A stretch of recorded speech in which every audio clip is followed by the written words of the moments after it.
In questo video vi voglio spiegare come scegliere il DPI giusto per vostra immagine per uscire le misure giuste. Però prima vi voglio spiegare che significa DPI, la risoluzione. Cioè, quando si salva una immagine JPG o PNG, si salva una serie di punti chiamati pixel.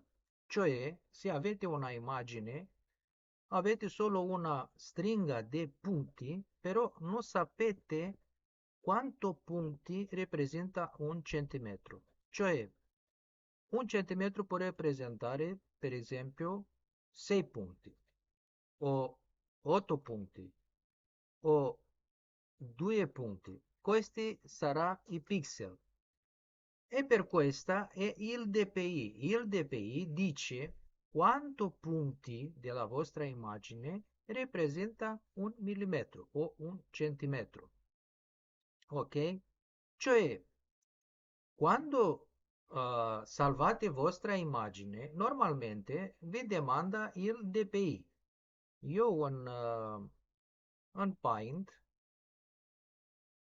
se vado a proprietà immagine, vedrò 120 dpi, che significa che lui fa un numero di punti, di pixel, per un centimetro.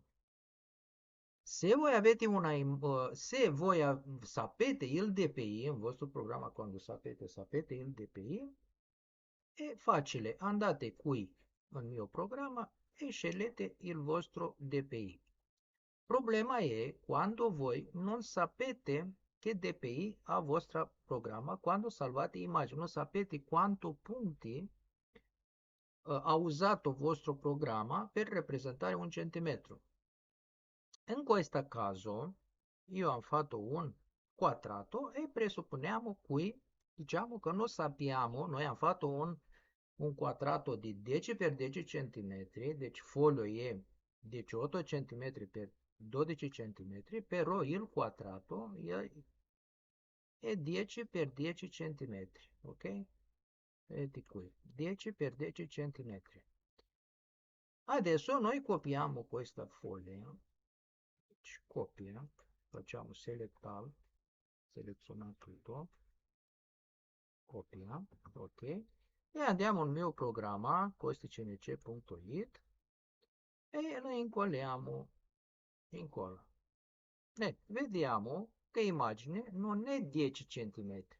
Perché? Perché 72 dpi non è dpi giusto, non sono 72 punti per inch, 72 pixel per inch.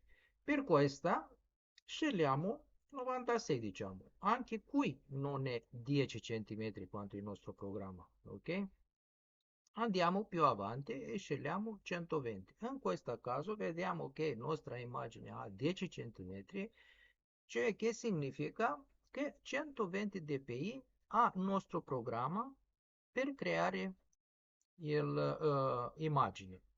Se voi non sapete quanto è vostro il dpi, cioè se vedete queste tutte misure e non esce 10 cm, potete mettere manualmente qui DPI a scelta, diciamo.